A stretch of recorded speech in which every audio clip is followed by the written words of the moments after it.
Today's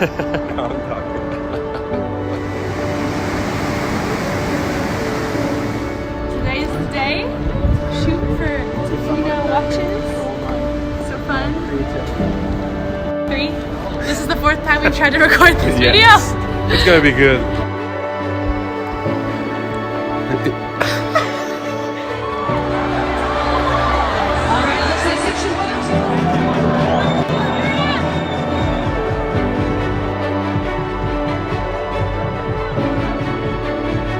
It's at Last Tower, man. You look like a tourist right now. Yeah, I'm going to the beach.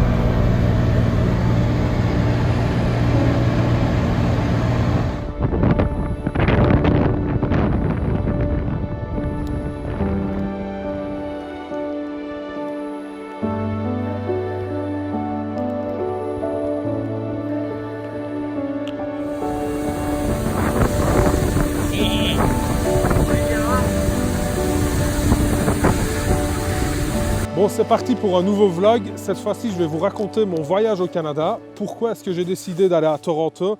On va également voir ensemble un peu les démarches administratives si vous voulez partir là-bas 1 an et pouvoir travailler sur place. Je vais également vous partager mon expérience. Je pense qu'on va aller se mettre au chaud.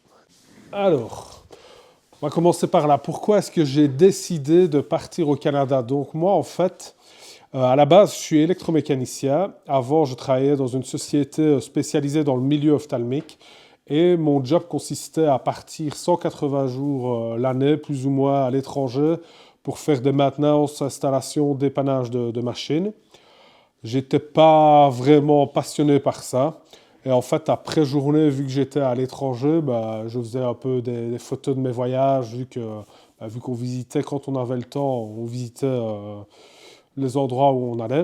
Je me suis dit, pourquoi pas acheter un boîtier pour faire des photos plus professionnelles. De là, j'ai commencé à me former un peu sur YouTube. Et puis, du fait d'apprendre la photo, je me suis rendu compte que ça me plaisait beaucoup plus que mon boulot d'électromécanicien. Et donc, j'ai décidé de quitter mon boulot pour me mettre à fond dans la photo. Je ne me voyais pas apprendre ce métier en Belgique. J'avais mis un peu de l'argent de côté, autant partir à l'étranger pour se concentrer, s'isoler un peu de mon entourage et de m'entourer de créatifs dans des grandes villes. Il y a beaucoup plus de photographes, vidéastes que d'où je viens. J'ai décidé d'aller au Canada, surtout que la plupart des gens que je suivais sur YouTube étaient du Canada et venaient de Toronto. Je vais un peu juste vous expliquer les démarches administratives, comme ça ceux qui sont intéressés et auront envie de passer le cap en sauront un peu plus. Donc, pour partir travailler à l'étranger, dans ces 5 pays, donc Canada, Nouvelle-Zélande, Taïwan, Corée du Sud et l'Australie, il faut un PVT, Working Holiday Visa, qui vous permet de travailler à l'étranger pendant 1 an ou même 2 en fonction des pays et d'où vous venez. Et donc pour obtenir ce visa pour le Canada, il faut se rendre sur le site du gouvernement canadien. Il y a un tirage au sort qui se déroule 2 fois l'année. Il faut savoir qu'il y a 950 visas plus ou moins qui sont délivrés pour la Belgique et environ 12 000 pour les Français. Il faut participer à ce tirage au sort. Il faut être sélectionné, quoi. Donc moi, la première fois, je n'ai pas été sélectionné. La deuxième fois, j'ai obtenu mon visa. Le coût du visa n'est pas très élevé, c'est 350 $ canadiens. Et en plus de ça, il faudra prendre une assurance maladie qui coûte environ 300 €. Donc elle doit vous couvrir pendant toute la durée de votre séjour. J'ai décidé d'aller également du côté anglophone et pas du côté francophone pour perfectionner un peu mon anglais. Je trouve que c'est quand même con en fait, de revenir du Canada et de pas savoir parler anglais. Ce que je peux vous conseiller quand vous allez organiser votre voyage, en fait, c'est de prendre juste un vol aller et pas un vol aller-retour parce que vous ne savez pas ce qui va se passer pendant cette année-là. Peut-être qu'après 3 mois, vous allez vouloir rentrer parce que vous êtes déprimé ou peut-être, comme moi, vous allez arriver à Toronto.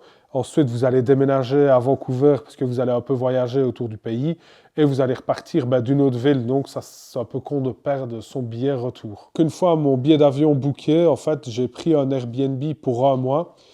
Comme ça me permettait en fait de me familiariser avec la ville et de voir un peu dans quel quartier j'avais envie de vivre et faire les visites directement sur place.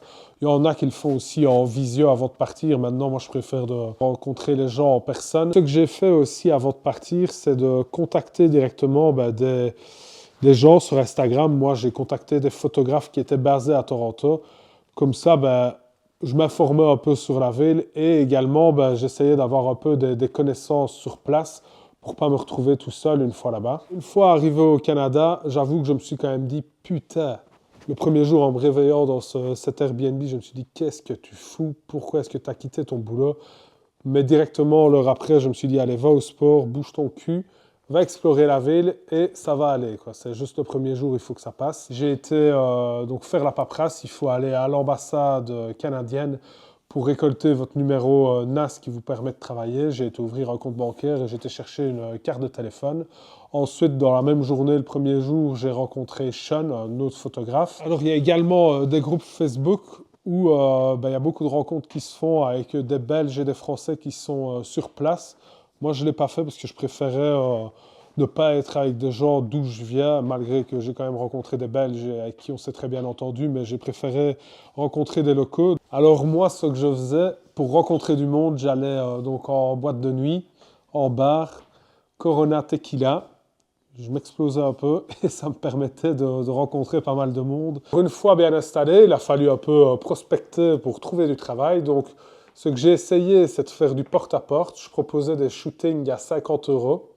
Donc, je venais avec ma caméra, mon PC. Je proposais de faire des photos directement dans un magasin et de les retoucher et de leur envoyer.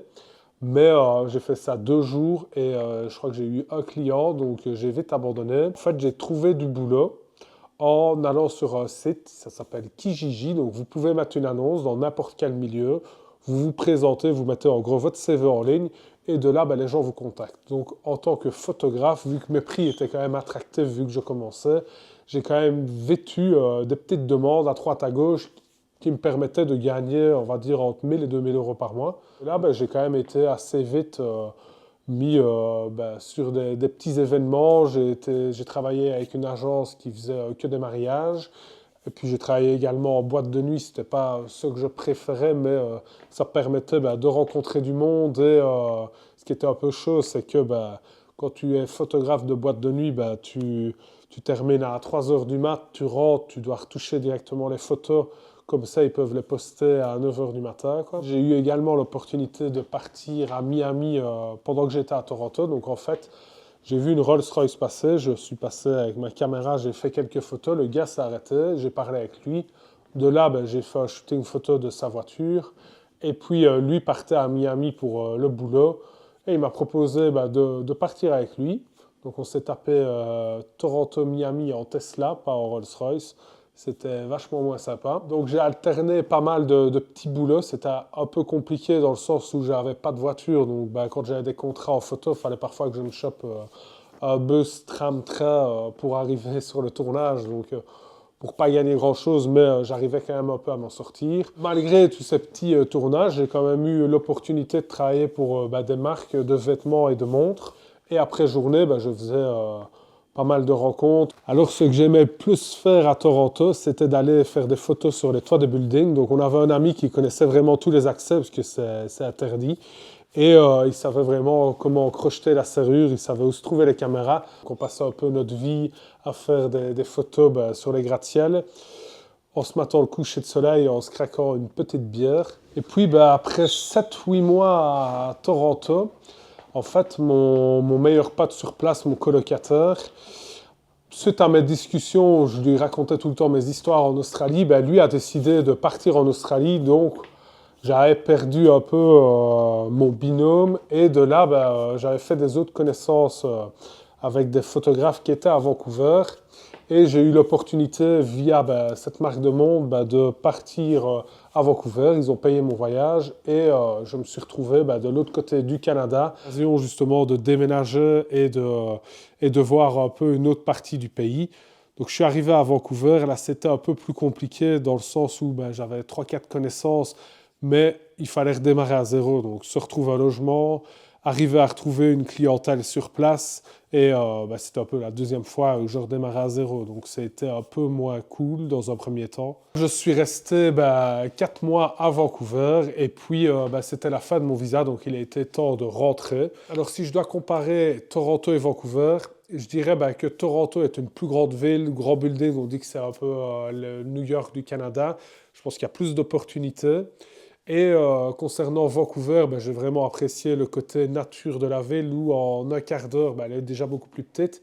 Et en un quart d'heure, tu te retrouves dans la montagne, la ville est entourée d'eau. Donc, je pense que si vous vous posez la question de faire ce genre d'expérience, il faut vraiment le faire parce que ce que je me suis toujours dit, j'ai pas envie de me retrouver à 35 ans dans mon divan avec mes gosses et avoir ma vie remplie de regrets. Si vous rêvez de faire un autre boulot, de changer de domaine, n'hésitez pas, quoi. Il faut juste foncer. Quand j'entends certaines personnes qui sont depuis des années en train de faire un boulot qui ne leur plaît pas et ils attendent juste, ils ferment un peu les yeux en fait. Ils travaillent tous les jours et puis ils attendent leur congé. Ils sont à leur congé, ils souffrent pendant 2 semaines et puis ils recommencent pour de nouveau attendre leur congé. Ils n'osent pas passer ce cap. Il faut juste...